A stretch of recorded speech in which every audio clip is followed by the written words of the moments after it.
now we just have a few more speakers, and then we're going to hand back to Majella. But Age Action is probably Ireland's leading advocacy agency and organisation on behalf of older people, and my family have personal experience with Age Action, and they have been incredible.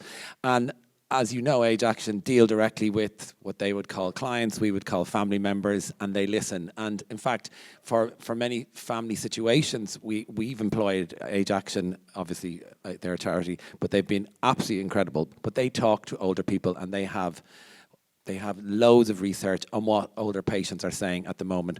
So the head of advocacy and public affairs is here from Age Action. Please welcome, Celine Clarke. Thank you. Thank you, everybody. I'll tell you, there's no heat going to last in here today, is there? I'm frozen. I'd like to thank you all for inviting me here today, and particularly Majella from Care Champions. And I'd like to take this opportunity to extend our deepest sympathies to all who lost family members or loved ones during COVID-19 and who are still living with that experience, and for those who are still trying to support people who are in residential care or trying to live at home independently in the community as well. And I know from my own experience, both in life and work, that having to come and give your own testimony and tell your own story in a public forum can be very, very difficult, and is also a sacrifice and a commitment and an honour to the people that you love. And I want to just extend and acknowledge our appreciation for you to do that, because I think it is really powerful. And it's possibly something that we have been missing. And in a rights-based approach, participation of people with lived experience is vitally important to informing our policy and influencing our policy. So that's one side. I was told 20 minutes and then 15 minutes, and I think I'm probably on 10 now, given, yeah, okay. So Age Action's vision is for a society that enables all older people to live full, independent lives so that you can participate fully in society. And this really means removing ageism and other barriers from our policies, and also from our minds, our hearts and minds, ultimately. And so Majella asked me to talk a little bit about ageing in place as an alternative to residential care. So ageing in place is a stated government commitment. It's been on the agenda since about the 80s, where we are trying to support people to live at home. But living at home requires more than just home care. It requires a myriad of things to be able to live independently in older age. And thankfully, the majority of people who are over the age of 60 do live full independent lives at home, including the majority of people over the age of 90. But there are supports that are needed, and there are barriers, particularly around access to care, having an adequate income to be able to support yourself, having a home in which you can be minded and live independently. And unfortunately, the housing stock for older people is by and large inadequate because it's drafty or it needs home adaptation. So there's a number of things that have to happen in society and in our policy to be able to support us all to live at home independently in the homes in which we've built our lives, or at the very least in the community in which we have built our lives, which means any residential care facilities need to be really built within the community and not on the outskirts where you have to get a bus and you see nobody passes you and you're outside of the community. And that's critically important, and currently we don't have that policy. But we did a piece of research most recently with the School of Social Policy in UCC to understand agency and ageing in place in rural Ireland. So basically, what is the experience of older people living in the community in rural Ireland? Because obviously there's particular challenges if you live rurally, as I do, and I don't drive either, and we don't have children either. So I actually came to Age Action, having worked in climate change, thought that, and honestly, working to combat climate change was kind of easier than working on ageing policy, to be frank. This is a bit of a more challenging experience because I think people don't care as much, and I think that's critically important. We have an ageist society, but also we don't value care sufficiently to value the carer, so the person giving the care and also the person that is being cared for. And at any point in our lives, we all will need care and do need care, regardless of our age. So in agency and aging in place, the outcome of the research basically showed us that the majority of people want to age in place, we know that, but the barriers that affect people from being able to age in place mostly was the state of their home. So that was a barrier for them in that it needed to be adapted and they couldn't afford to adapt it, or the grants that were available to adapt it were insufficient, took too long, and in many cases just wasn't enough money for the person to be able to adapt their home sufficiently to live in it. 84% noted that highlighted accessible and affordable home care packages, which I'll speak about more. So that goes to the speaks to the need for person coming in to give home care, whether that's personal care, or a lot of people just need help maintaining their home, and that was the third thing. So people being able to keep up with the upkeep of their home, but also being able to clean gutters, change a light bulb, things like this were important to them, and obviously they couldn't afford it in some cases as well, particularly people who depend on the state pension. And then the other thing that was noted amongst all participants was their experience of ageism. They felt invisible. They feel that they are not the focus of sufficient resources being allocated to their needs when you are older. And that can be also manifest itself in that this idea that Vivian spoke about earlier, that we know best, and that can happen in our families as well. And we have to be really careful that we don't sort of, know better what's right for the older person in our lives and support their decision making, their choice and control over their own lives. And finally, we have the Assisted Decision Making Act coming on stream and the Decision Support Service that will be fully operational. And it's really important that everybody informs themselves, whether you're younger or you're older, it doesn't matter. You're going to need this at some point in your lives, potentially. So currently, the state of care in Ireland is structured, as you well know, along nursing home care, formal care, which is care delivered in the home, and informal care, which is care delivered by family members. I'm sure many of you have experience of all or one of those. At the moment, despite significant increase given by government to the provision of home care services, we still have about 6,000 people waiting on home care. About 3,000 people have been assessed but have no home care hours allocated to them as yet.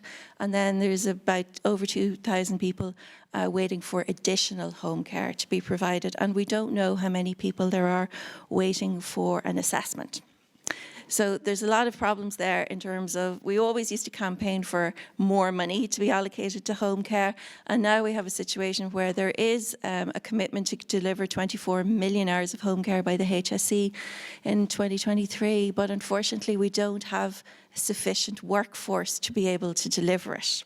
And the infrastructure in terms of being able to process people through the system is slower than it should be. So these people then are at risk of potentially prematurely going into residential home care. And it's not their stated will and preference. So I just want to touch a little bit around rights and home care.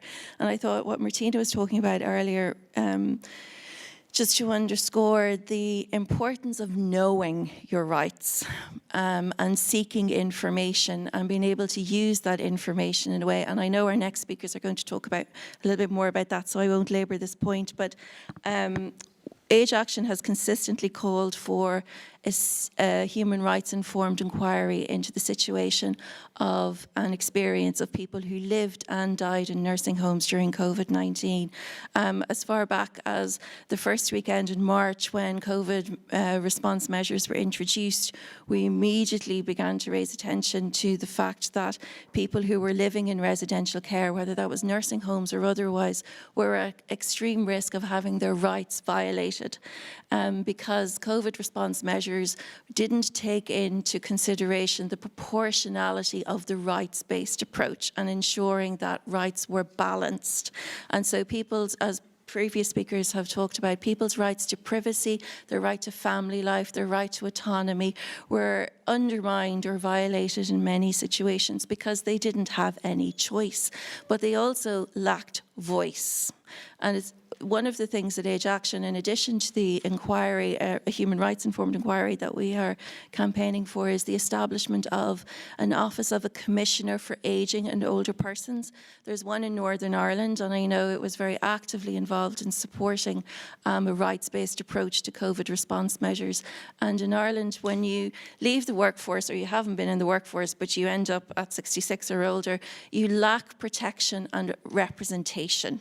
You've no union, you've no other method of having a representation at government level, and the independence and autonomy and the check that is important can be delivered through an Office of a Commissioner for Human Rights with the appropriate legal framework underpinning them. And we also have an ombudsman for children, but we don't have the same representation for older people. And that again comes back to the point Vivian was raising about the prevalence of ageism in our society. Age Action, works to reframe how we think, feel and act towards ageing and older persons. And we did a public poll, released it in December, to understand, are we ageist? And we are. Essentially, 1 in 4 people experience discrimination on the grounds of age, but overwhelmingly, the majority of us hold at least 3 or more ageist opinions, which is a really strong indicator for saying that you are ageist in your approach and in your thinking. But unfortunately, the strongest age group that demonstrated age-based opinions were older people themselves, and what we call that is self-directed ageism, where they themselves have internalized this constant sort of direction that they are not enough, or that they are undervalued, or that they have enough resources available to them in many ways. And of course, the evidence otherwise is that they don't. And so we really have to do a lot of work to address ageism, and we'd like more government attention pointed towards addressing ageism. It is the decade of healthy ageing, so there's a United Nations framework to support much greater attention to the issues of ageing and older persons, and it includes combating ageism. And as Vivian mentioned, there is a strong international framework there, although we do believe that there should be a stronger and a new instrument, so a convention on the rights of older persons, and many other member states under the UN are working to achieve that. And then just finally, in the context of a rights-based approach to an inquiry, Age Action advocates for something called the panel principles. So the panel principles are a framework basically that is operated at a UN level, and it sort of breaks down what a rights-based approach is. And the first one is participation, and that would mean that there's the participation of those people who are most directly affected by the policy, that they would be involved at the very beginning, so the co-design. So in the context of an inquiry, the people most directly affected, so you and residents in nursing homes, would be involved in the co-design. So at the very, very beginning, not a public consultation when the terms of reference are developed, but in designing the terms of reference and the scope of it. And that also means that you have to have the right information. So the information about human rights, or about the legal framework, or about government policy has to be available to people in an accessible way. So not a whole pile of acronyms and difficult language to, in legalistic language, but just in something that you and I speak about at our dinner tables, on the bus or whatever. It just needs to be accessible, and that's really important. The second bit is A, so that's for accountability, and this is about monitoring how people's rights are being affected, as well as remedies when they go wrong. So that's already defined how the thing would be remedied at the very beginning, and the accountability measures. The third thing then is non-discrimination and equality, which is fairly obvious that all forms of discrimination are prohibited and guarded against, and the people who face the biggest barriers to realising their rights would be prioritised. So anyone maybe with disabilities or any of the 9 protected grounds, gender, age, whatever, would be prioritised. And empowerment, which would be everyone should be able to understand their rights and be fully supported to take part in developing the policy and practices. And then the third thing is legality, which is approaches should be grounded in legal rights that are set out in domestic legislative processes, which is a bit more complicated, but you can get expertise for that. And I know we have some in the room, and my time is up. And so I just... But I just really wanted to acknowledge the work that you're doing. As I said, Age Action has been across this in a policy perspective for a long time. We've appeared before we made submissions to the expert panel on human rights. We appeared before the Oireachtas committee. We made submissions to that as well. We shared our speaking time with one family member. This was early on in 2021. We shared our speaking time in front of the expert panel on human rights with Jane Carrigan, whose aunt died in St Mary's, actually, and that was a bit unusual of thing to do for an organisation. It's not me. Oh, it is me, telling me my time is up. So I just want to say we will continue to support you, and also just to underscore and acknowledge that we're really grateful that you have organised, which is critically important, and thanks to Majella for organising.